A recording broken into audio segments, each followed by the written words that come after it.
Alright, hello people, I'm the dude and this is my rant review for the movie Punisher. The 1989 version, which I didn't even know existed.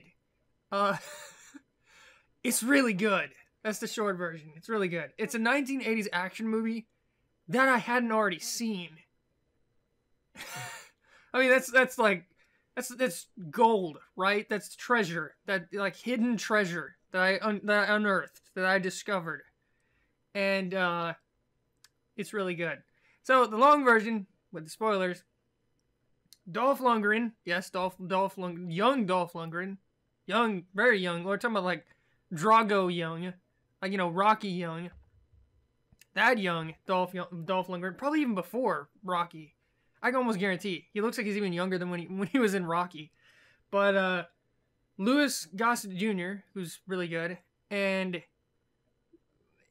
it's Punisher. Okay, so Drago from Rocky, right? He's a cop. He moves to America and loses his accent completely, and learns how to make complete sentences and becomes a police detective, right?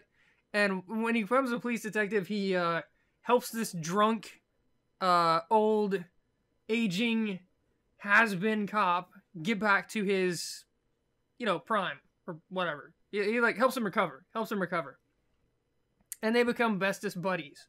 And then Drago's family is murdered by mobsters.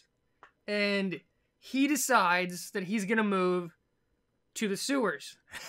He's going to take his only worldly possessions, a Harley Davidson, and like this massive arsenal of like weapons of destruction and death, and move to the sewers, where he can better hunt mobsters. For some reason, I don't know. I don't know. Like the local like Motel 8 was full, I guess, and he's like, "Yeah, sewers, that'll work." So see, he makes his own little hideout in the sewers. He recruits this homeless guy who used to be an actor, who is this master infiltrator spy guy who can get any information right about the bad guys. I don't know how he does it, but he just shows up out of nowhere multiple times with all the information you'd ever want, right? So he's literally like a master spy, even though he looks like a homeless guy. So he shows up, gives him a bunch of information, and Drago goes on a killing spree and, murders lots of bad guys, lots of mobsters.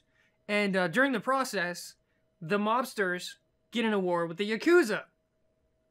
Because Punisher against just mobsters isn't good enough. We gotta bring ninjas into the mix, right?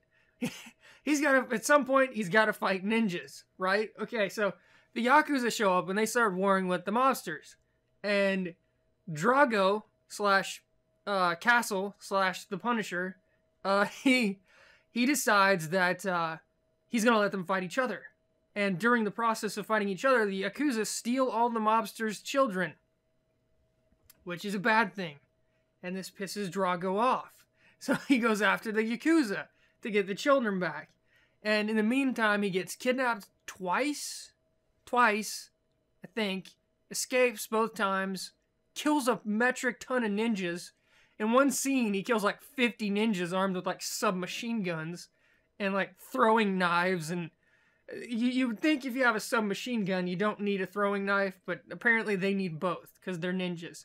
So he takes out like 50 of those dudes, and he gets captured in the process because the big bad witch of the Yakuza shows up, and she uses her little like spinny chain knife thing to capture him or whatever. Something like that. She kind of throws it like a bola. I think that's the second time he gets captured, if I remember right. Then they put him on a rack, and they're like torturing him with this literally like the rack, right? They've got like his arms and legs tied up, and they're stretching him.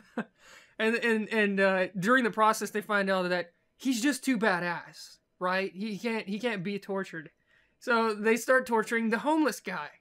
And then during the torture process, it seems to not even be phasing Drago / Castle / the Punisher.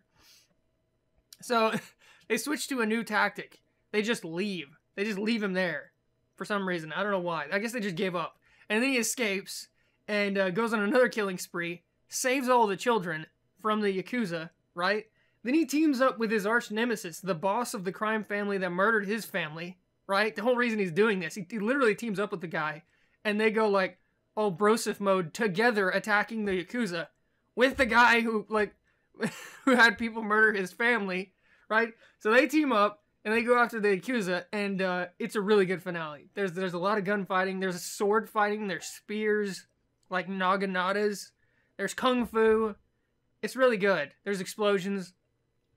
The homeless guy gets his own little scene in the last finale part where he's like, he drops the detonator and he has to like get his way to the detonator to blow up the panel to knock out the lights and all this stuff in time. Seems like he drops it and his time is completely off, but it ends up being for the better because right when he blows the panel is right when they were about to get shot. So it's like destiny. You can't beat the Punisher, right? He has destiny on his side. So in the very last scene, they kill off, or sorry, Drago saves. Okay, the big evil mobster guy, right? His son is the only one that's still captured, and the Yakuza lady, the leader of the Yakuza, is a woman. She has this son, and she's doing his mwahaha, like, you know, cackling laughter, I win, you lose kind of thing, because she's got a knife to his throat, the kid. And she tells the mobster guy, the guy who runs the mafia family, who murdered the Punisher's family, right, tells him to kill himself, or she'll kill his son. And before he can shoot himself in the head, the Punisher jumps through one of the walls and like chucks a knife into her forehead. Like, this is after he's been stabbed, I think, like 3 times, and he's been shot, and he's been blown up, and he's basically in shambles at this point. He got his ass kicked by these 2, like, Kung Fu master guys, right? Kind of like a one-on-one fight with both of them. He's got his ass just mutilated at this point. But he still has the energy to jump through a wall and save the guy who murdered his family, right? So he jumps through the wall, chucks a knife into her forehead, and then, surprise, surprise, the guy he just saved is a scumbag. And he turns on him, pulls a gun on him, and wants to kill him. But the mafia leader's son ends up saving the Punisher, right? Indirectly, he actually gets his father killed, hilariously enough. But he's like, no, don't hurt him, because, you know, the Punisher just rescued them, right? And the kid's not a douchebag, so he wants to help the Punisher. And, you know, he drops the gun, they get in a little scuffle, they both, like, fight for the gun, and the dad gets shot. And, Punisher gets his revenge. And in the very last scene, the kid picks up the gun, and it's like he's the Punisher now, right? Now he's gonna get he's gonna be focused on revenge or whatever, and he puts the gun up to the Punisher's head, and he's like, go ahead, do it, kid, get out of your system. he doesn't even care, right? He doesn't even care anymore, because he's gotten his revenge. But, short story, the kid doesn't end up doing it, and the Punisher gets away. And Louis Gossett, his best friend in the world, decides not to chase him. I don't know if he continues being the Punisher at the end of the movie. I would assume so, but then he got his revenge, so maybe he stops? I don't know. They say at the beginning of the movie that he killed like 100-something mobsters. I think it was 120 mobsters before the movie started. And during the movie, it seems like he's killed, I don't know, like 100 people. They're dropping like flies, right? He just busts into rooms filled with bad guys and just blows them all up. There's a scene where he like drops into this casino, this underground casino with, I shit you not, an M16 with like, it's full on Rambo, right? He's got like the ammo like draped over his arm, and he's just like in like slow motion, like just blowing the place up with an M16. This is an 80s action movie, and I wouldn't have it any other way. It's really, really good. If you like any of the old Arnold Schwarzenegger, Sylvester Stallone, Van Damme, Steven Seagal, actually those were 90s, but whatever. Any of that stuff, you'll like this. You'll like, and it's Dolph Lundgren. It's Dolph fucking Lundgren. You know, he's basically, if you look at him like his character, he's Arnold Schwarzenegger. He doesn't need to say much to be a presence, right? Because he's like 900 foot tall. I don't know how tall the guy is, but in the movies it looks like he's a tree, and everyone else is like shrubbery. You know, like they're all like ants below him to step on. He looks massive. This is also before he became like a bodybuilder, I think, because he looks somewhat human. He's not like a gigantic pile of muscle yet, right? He looks somewhat normal for, you know, a 900 foot tall giant. He's like the quintessential Nordic Swedish giant is what he is. But yeah, he goes through the movie murdering bad guys and saving the innocent. He gets to save a literal busload of children in the process of killing a ridiculous amount of people. And of course he never runs out of bullets, by the way, in case you're wondering. He always has, just enough bullets to murder everybody. But yeah, really good movie. I liked it. I don't know how I missed it. I've seen all the Punisher movies since then, and they're all crap. They're terrible. I haven't liked a single one of them. Punisher, 1989. Rant review. 2 thumbs up. Really good movie. Liked it a lot. Highly recommend it. Especially if you like 80s or like early 90s action movies, because that's what this is. There's a huge body count, and it's just one-man army style, being a badass, and, like stomping his way through lots and lots of bad guys with lots and lots of guns. And I wouldn't have it any other way. Really, really good.